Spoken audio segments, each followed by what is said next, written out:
And recording again. Oh, you guys are fast, I said. Okay. Yes, so I was going on telling you how I like nice things. And even still, even telling you that, there's still a little piece inside of me that's going, oh my God, they think I am, I can still feel the judgment of my family and of whatever. I still feel it there. But the more that I acknowledge what I desire and that it's not wrong for me to like what I like, it's not wrong for me to like nice things, and that nice things exist in this universe, not so that we can deny ourselves, not so that we can be tested with temptation so that we could pass some crazy test. That's not what it's about. It's about having choice. And you do not have to choose anything that you don't want to, but it's not wrong for you to choose the things that you would like to. Yeah. Yeah.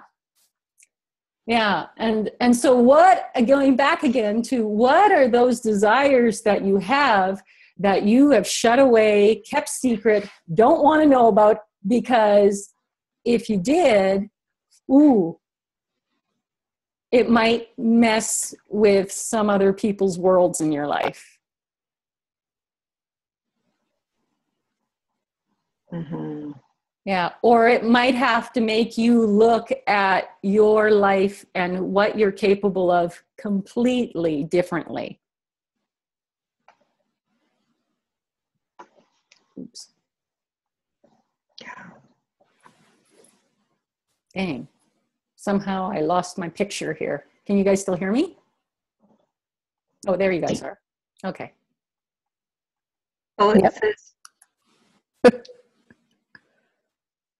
Okay, I think it started something about screen sharing. You're sharing your screen. Faye. Oh, okay. So, thank goodness. So go down to the bottom and hit screen. It just go down to the bottom of the page, and where it says share screen, around in the middle. Stop share. So yeah. I've stopped sharing. There I am. Okay. There you go. You're figuring out all the buttons. Oh, good. It's so good that this book hangout is free, because I really don't know. No one can demand their money back.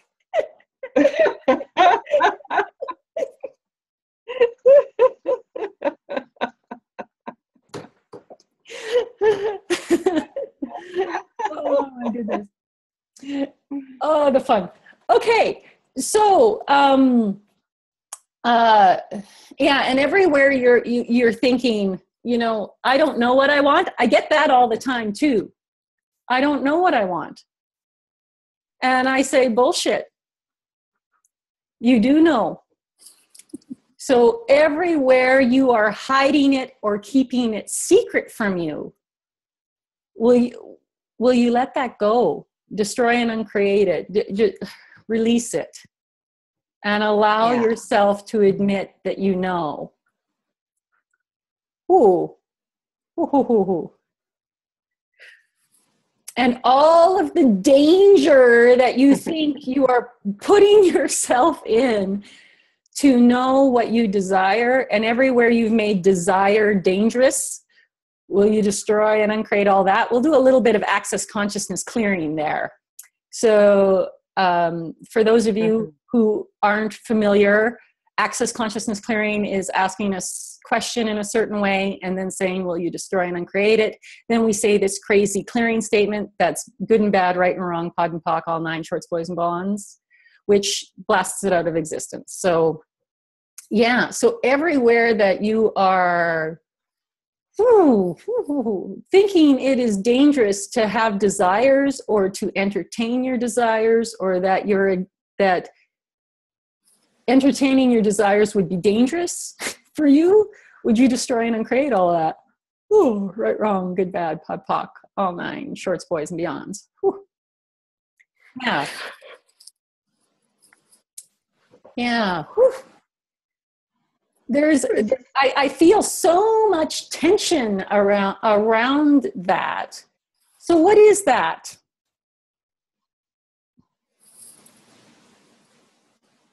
And who does it belong to? Yeah. Yeah, who does that belong to? And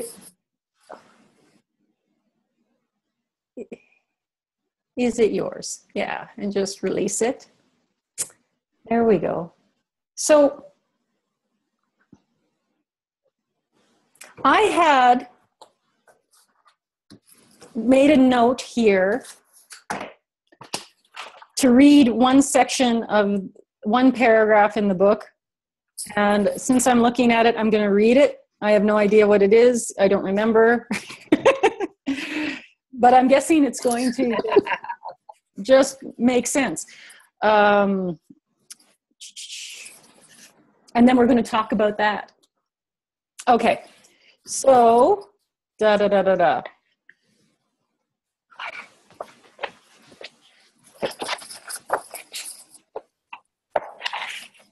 Okay, so here it is. Okay, it's on the bottom of page 66, going on into page 67. So the beings of light tell me that many people will sabotage their efforts by giving up too quickly. When you ask a question and you haven't noticed the answer, instead of saying, "This doesn't work for me," which will create a result of the process seemingly not working for you, keep affirming that you know the answer is coming and will arrive at the perfect time. You cannot create what you do not believe you can create. You can't have what you don't believe you can have. The moment you ask for something, it's on its way. The very moment. By remaining curious as to what it is or how it will arrive, you will keep the desire and belief alive. The moment you doubt it's coming, a doubtful outcome is on the way. The moment you tell yourself it's not going to happen, it's not going to happen. Yet the beauty of it all is in the next moment you can ask for what is wanted one more time, and you set in motion the object of your desire to find its way to you once again. Where there is a will, there is a way. Where there is a desire, a way will be shown. So how many of you give up way too quickly? Way too quickly. And I see this all the time, you know, and you probably see it too. And how somebody decides, oh, you know, they say they'd like to do this thing. And if it doesn't happen in the next 24 hours, then it's not going to happen. You know? Or I was just talking to a client today on the phone about actually living debt-free. And she had some credit card debt. And in her mind, if it couldn't happen like by the weekend, what was the point, you know? And in her mind, if it didn't happen right away, it would just take 10 years to do. And we tell ourselves these little lies. And what if it might take a little longer than you think, but also a lot less time than you think? I'm just going to close my door here because my family's on its way in and it'll be a lot of disruption. Okay. All right, I'm back. Yeah. So that's another point about thinking about creation and understanding that, yeah, you are working with an infinite universe, but you're also working in a world that we are kind of used to working in time and in space. Now, there are times when you're going to create completely outside of time and space, and things are going to happen just like that. That does happen. But it doesn't always happen that way because we're not always pulling ourselves out of time and space. And it doesn't matter if you do or if you don't. Sometimes it takes a little while for all of the molecules to arrange themselves in the right way so that A can happen, so B can happen, so C can happen, and it can just go boom, boom, boom, boom, boom. And if you actually got B to happen before A, it would screw up C, those kinds of things. So it's about a little bit of trust that timing can be somehow not always the way you think it's going to be, but that it's all working out in divine time. Yeah. Does anyone have any questions around this? Anything to add? No? Nothing? Anyone? But the universe really does rearrange itself to work for you. Now, like the example I used, how I wanted to be a certain trade in the military and decided I was going to be that. It took about 2 weeks for that to happen. Okay. But if I went on and went, wow, how do I change this law and this thing? It might have taken years, you know? Or if I thought about the time at all, it might not have never happened. So I think the point here is just to understand that timing plays a factor in your creation, but never worry about the time it's taking. We're very impatient that way. Have you ever noticed how impatient you can be? I want it now. Damn it. But if you know it's coming, you don't need to worry about when. You just know it's going to come, when it's supposed to come. And when it shows up, it'll be the perfect time because you'll be ready for it. And you'll enjoy it more, or it will just be easier that way. I know that when it's a completely different chapter, but the chapter where I talk about how my husband and I came to have our home, and it was like 12 years in the making. We had decided the kind of home we wanted and on an acreage and so on and so forth. And then like 12 years later, we found it. And it's not that we want, certainly we wanted it then, but if it would have fallen into our laps then, we wouldn't have been able to receive it, because we wouldn't have been able to justify paying the money for it, because we wouldn't have had that money for it.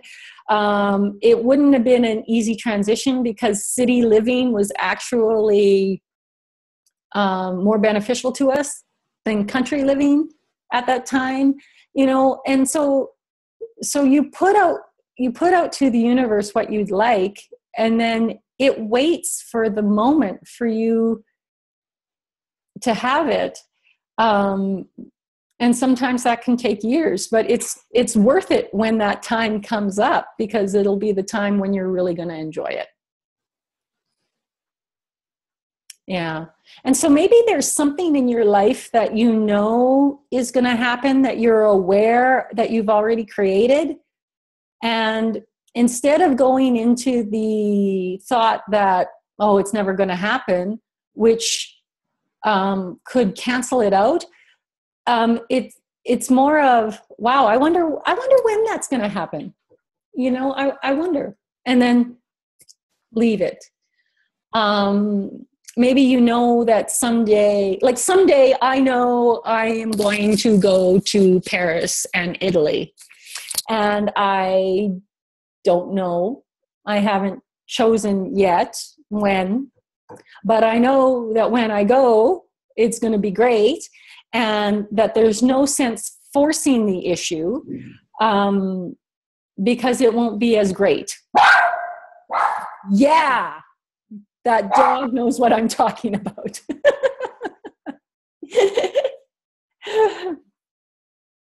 Okay, so moving on. Rules. Somewhere in this chapter, I talk about not following rules.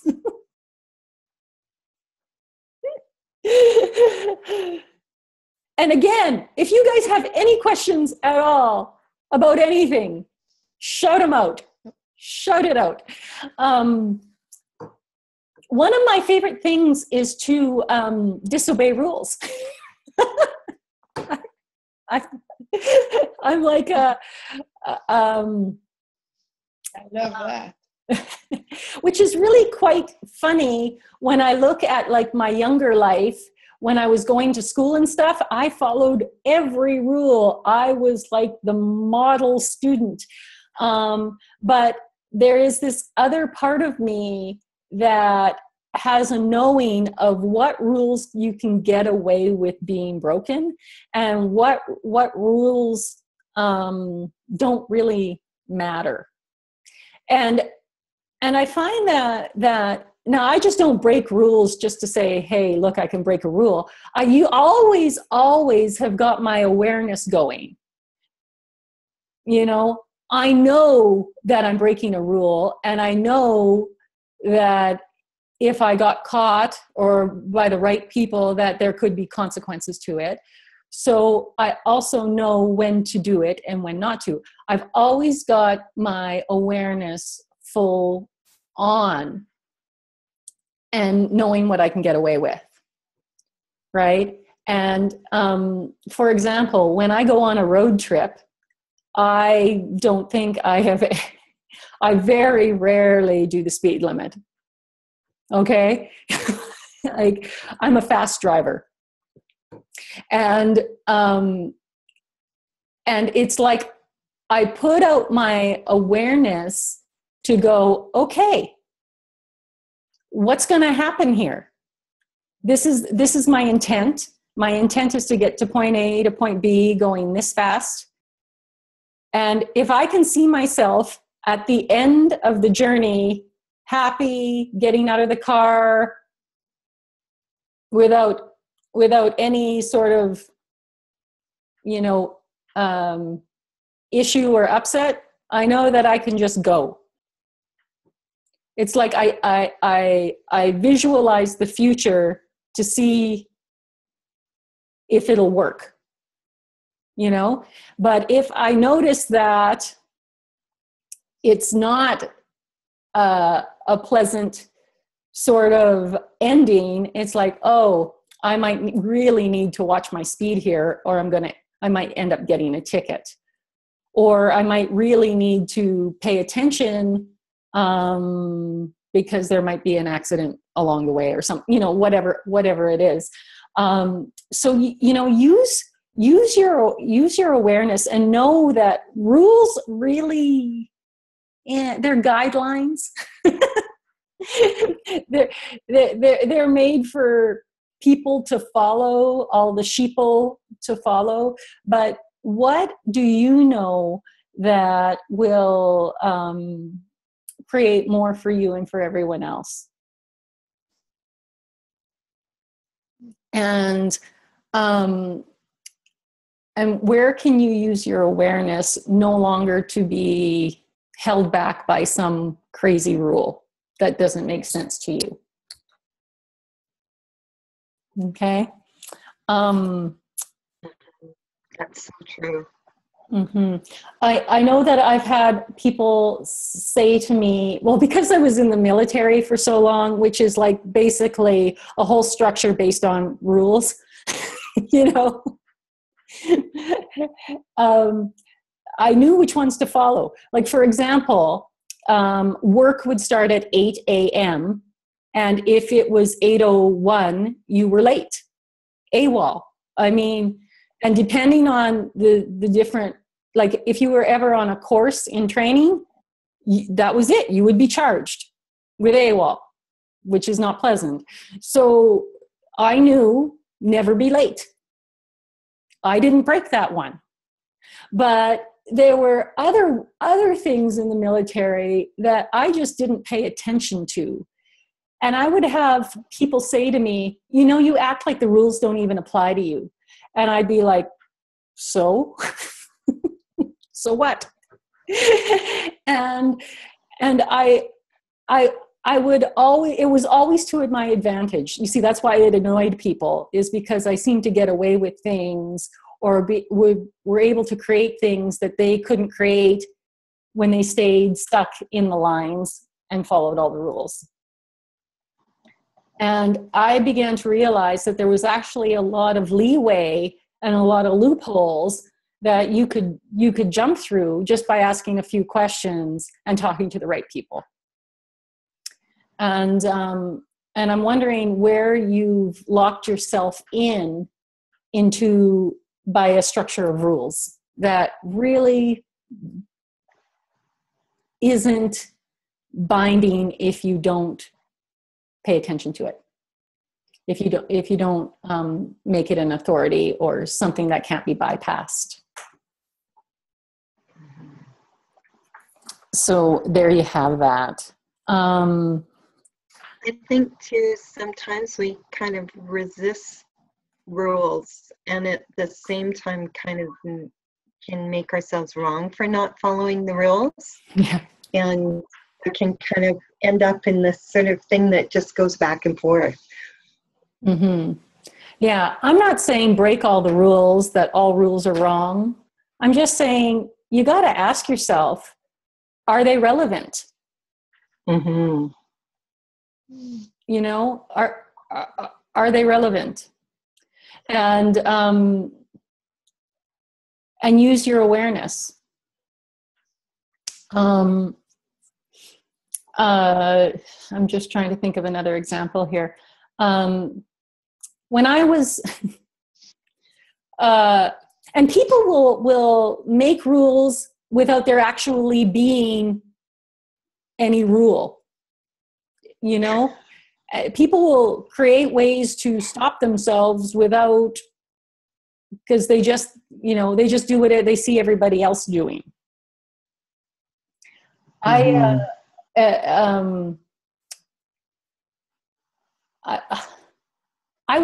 When I was in Israel and Jordan. This is actually in Jordan. When we went, my friend and I went to Petra, which is the lost city. If you don't know what Petra is, just Google it. It's really cool. And we hiked up this mountain to see this amazing, it's like one of the 7 wonders of the world or whatever, and to see, it's called the monastery, and it's this massive structure that is carved into the mountainside that looks like an ornate castle-like building, and it's just one big sculpture in the mountain, and it was carved like over 2,000 years ago or something. Like, it's just incredible. And it had a door carved out and a room carved out into the mountain. And the door was like 30 feet high, like massive, but looked small compared to the rest of the mountain because the mountain's massive. But you couldn't just get into that room because it went up to about here, like where the door began. It was like just straight rock to here, and then the door began. So I was like, hey, I want to go into that room. And my friend is like, do you think we can? And I was like, why not? Well, no one else is, maybe we shouldn't. And I'm like, well, who cares? If we shouldn't, someone will tell us not to. And her idea was you should never break the law in Jordan, which was probably wise. But I mean, there were no cops around. You're in a tourist place. So I asked some guy to hoist me in, and he did. And I went into the room, and I got pictures of me standing in this massive doorway, and I got to walk in this place where God knows who walked in there and hung out in there over the ages. And it was just really, really neat.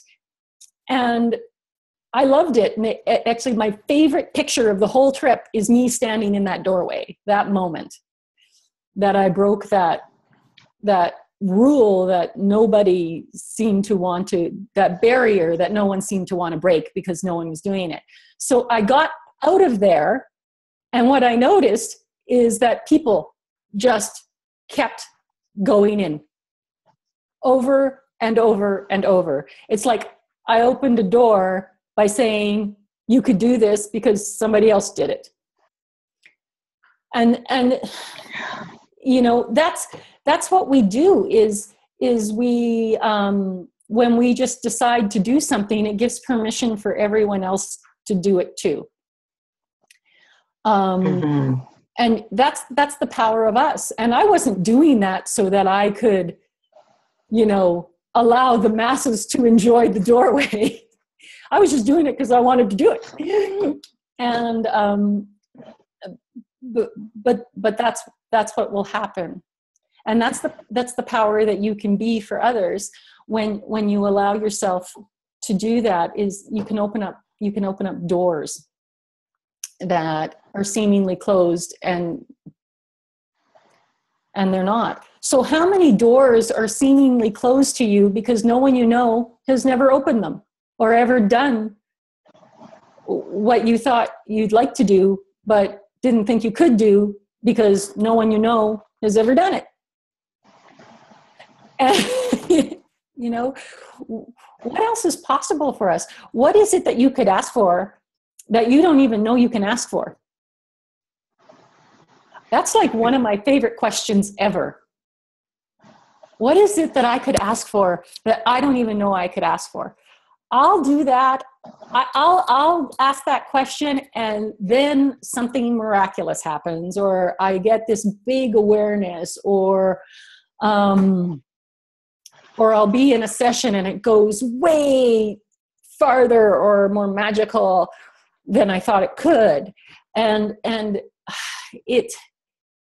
it's interesting that when we focus on, wow, where can I stretch my limits instead of where are the doors? What are my limits? It's like, yeah, where can I stretch my limits versus where are my limits? You know, maybe it's a huge difference to what shows up in your life. And going back to the beginning, that you are the creator of this, and you have desires that we have pointed out because we felt the energy that you've been keeping secret because it'd be far too dangerous for you to admit. And you know, what's even really, really funny is that a lot of times the desires that you are afraid to admit you have are like not that big of a deal. But we've made them a big deal. I remember having one client come to me and say, wow, I'd like to take this cooking course at SciAsk. You know, do you think that's too much to ask for? I was like, I don't think that's too much to ask for to be a cook. I don't know. You know? but in people's minds, they make, everybody has the limit of what is possible for them. And if they dream outside that, it just seems crazy.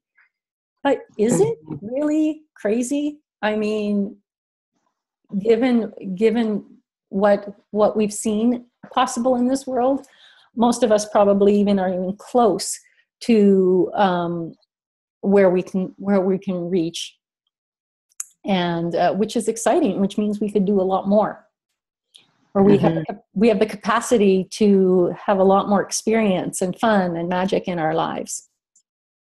And it's not to go into the judgment of, oh, I haven't done enough. It's like, no, just more is there. More is there. Let's go explore.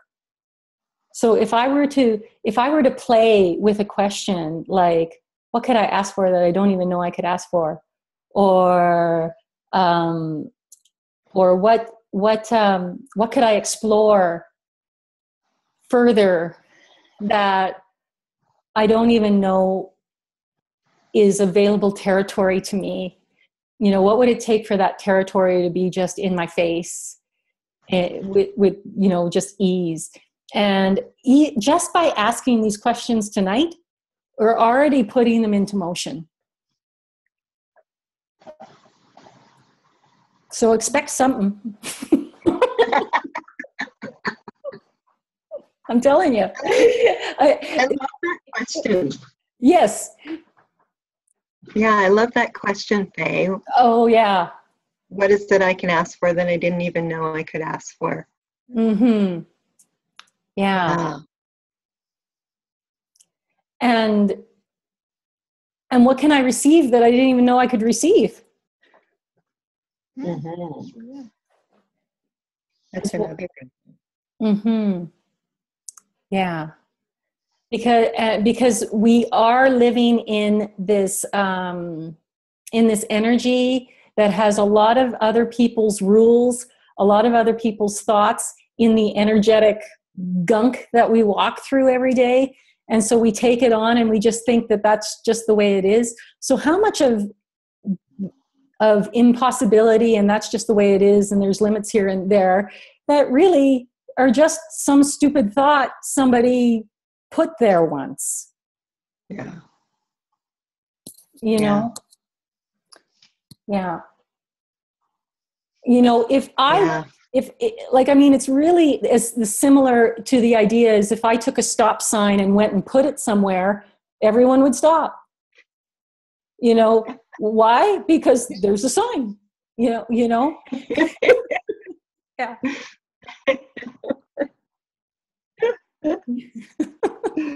That's true. Yeah. Yeah. Yeah. Oh, I mean, the topic of this chapter is probably my absolute favorite of all time, talking about desire and creation. I haven't even really gotten into the whole aspect on love versus justice, which is really interesting as well. So everywhere that you are desiring justice to me equals punishment for something that you've done wrong. That's justice. Justice is served. You know, an eye for an eye, justice is served. But justice never ever heals. It never solves. It just evens the score. Mm-hmm.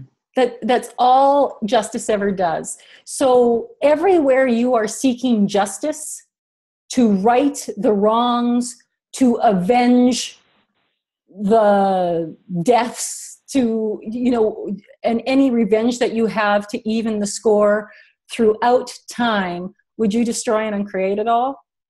Yes. Oh, good, bad, fuck, all nine shirts, boys, beyonds.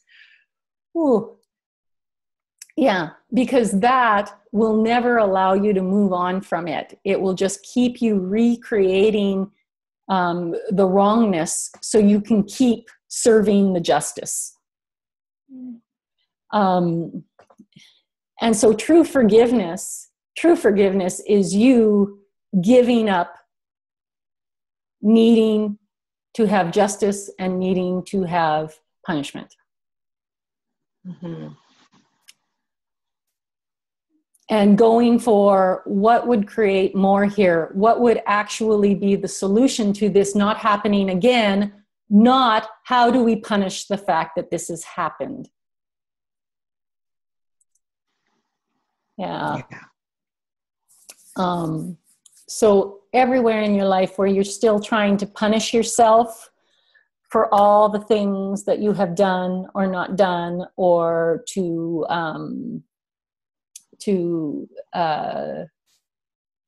prove you're sorry, or to even the score, will you destroy and uncreate it all? Yes. And would you truly forgive yourself and everybody else? Yeah. And move on, because that's exactly what true forgiveness does, is it allows you to move on. Yeah. Mm-hmm. Yeah. Cool. Well, I'm going to call it a night. I think we had a good one. And yeah, we'll meet again next Tuesday, and we'll see if any new faces show up. I'm so grateful for you guys showing up and being part of the conversation and giving me some energy. And yeah, so have a great night, everyone. And we'll see what happens next time. Yay. Thank you, Faye. Thank you. Thank you very much. Take care. Love you all. You too. Okay.